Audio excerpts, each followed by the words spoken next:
I have officially seen it all. Kalia Copper's wig falls off in the middle of the game. They call a timeout. She runs to the locker room, putting her, you really can't make this stuff up.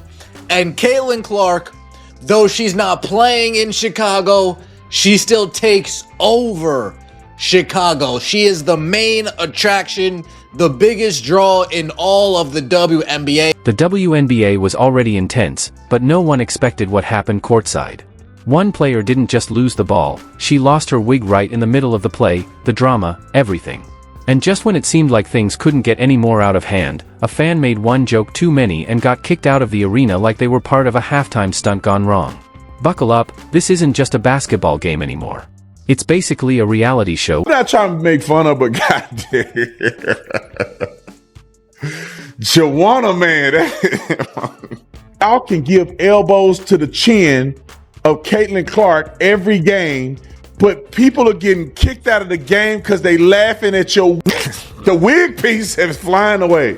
How in the world is she bald under that wig? That's the biggest issue here. Is she bald under the wig? I couldn't believe my eyes that her hairpiece got snatched out and they stopped the game. This is why y'all don't get paid as much as men. Show me a man hairpiece falling off, his toupee falling off, and they stop the game. This is exactly why people joke that women don't get paid like men in sports. Can you imagine a man's hairpiece falling off and them stopping the whole game for it? With all the wigs, weaves, and hair flips going on, it's honestly surprising this hasn't happened before. After years of high-speed ponytails, strong hair glue, and the occasional hair bun disaster, you'd think the WNBA would add a warning on the tickets, flying hairpieces possible. But no. Instead, we got a wig soaring across the court on national television, like it was trying to get drafted. You really can't make this stuff up. You really can't make this stuff up. They stop playing. Alyssa Thomas calls a timeout. The wig's on the floor. Ka Copper tries to hide behind DeWanna Bonner. DeWanna Bonner not doing her any favors. DeWanna Bonner not doing any favor. That's got to be some type of girl code, right? There's got to be some type of code. If my wig falls off, you all need to huddle around me and make sure this moment doesn't look any more embarrassing. This wasn't just some small wig slip. It was like the wig had a mind of its own. One minute it was laid and flawless, the next it was floating through the air like a scene from Space Jam. The crowd gasped, the bench tried not to laugh, and the camera operator zoomed in because nothing screams WNBA moment like a lace front doing a dance by the scorer's table. Many reasons I can't take this league seriously. This is one of the many reasons that I refer to the WNBA as pretend basketball. This league is literally the world of make-believe. It's a league of myths and fantasies, mythical racism, fake victims. The media describes WNBA players as elite athletes, which is one of the greatest myths ever told. There are players in the WNBA pretending to be stars. And just when you thought the flying wig was the craziest part, a fan in the crowd dared to make a joke, probably something like, she got crossed and uncrowned, and boom, security was on him like he'd broken into a secret base. 1 second he was laughing, the next he was being dragged out, probably more shocked than the player who lost the wig.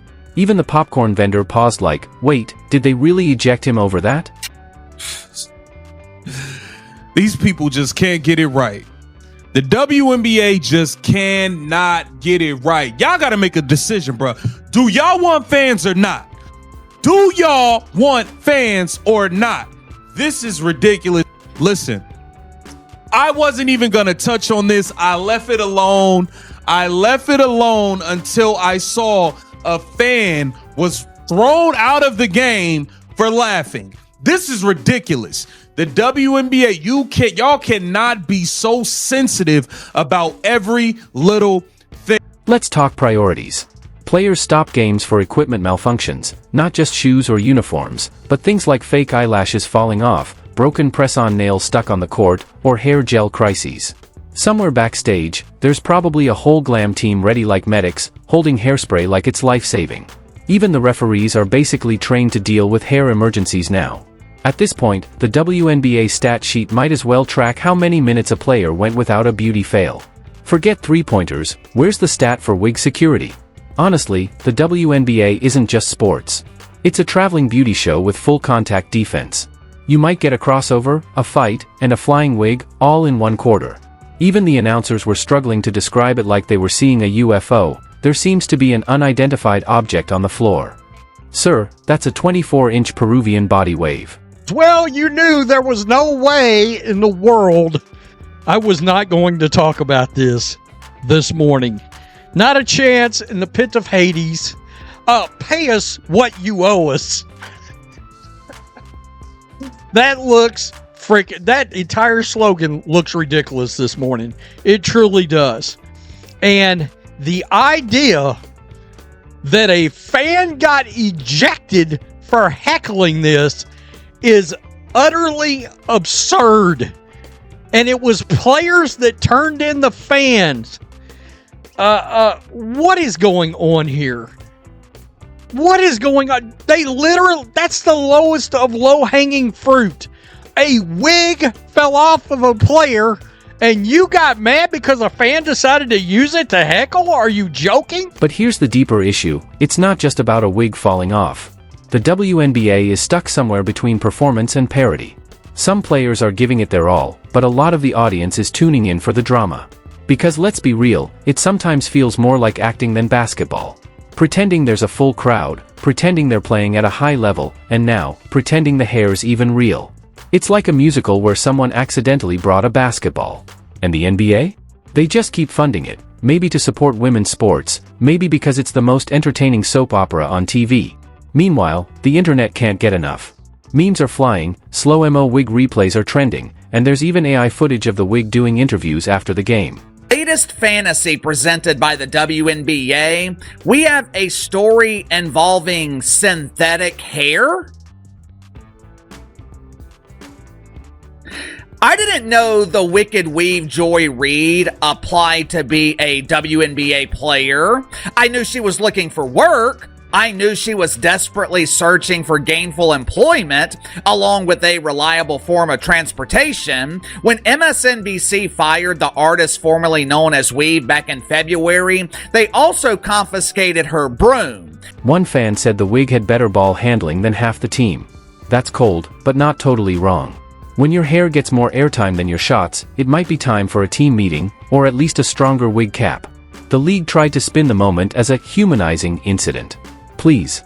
It was more dramatic than a game winner.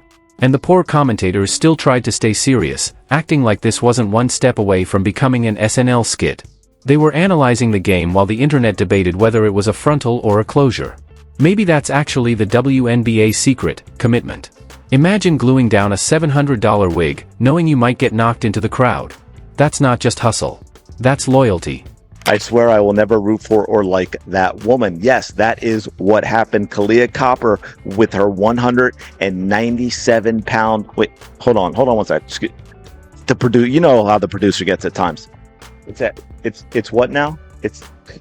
I'm sorry, it's not a 197-pound wig. It is a 97-pound wig that she staples to her head in order to go out and play professional basketball, where, you know, you're running and cutting and jumping and changing direction and with people and so forth. By the way, those things are dangerous. Like, seriously, they shouldn't be allowed out there anyway because of the motion. And so people talk about elbows. Well, I promise you, I know, because I've also seen it in soccer with young ladies who have used their hair as a weapon on purpose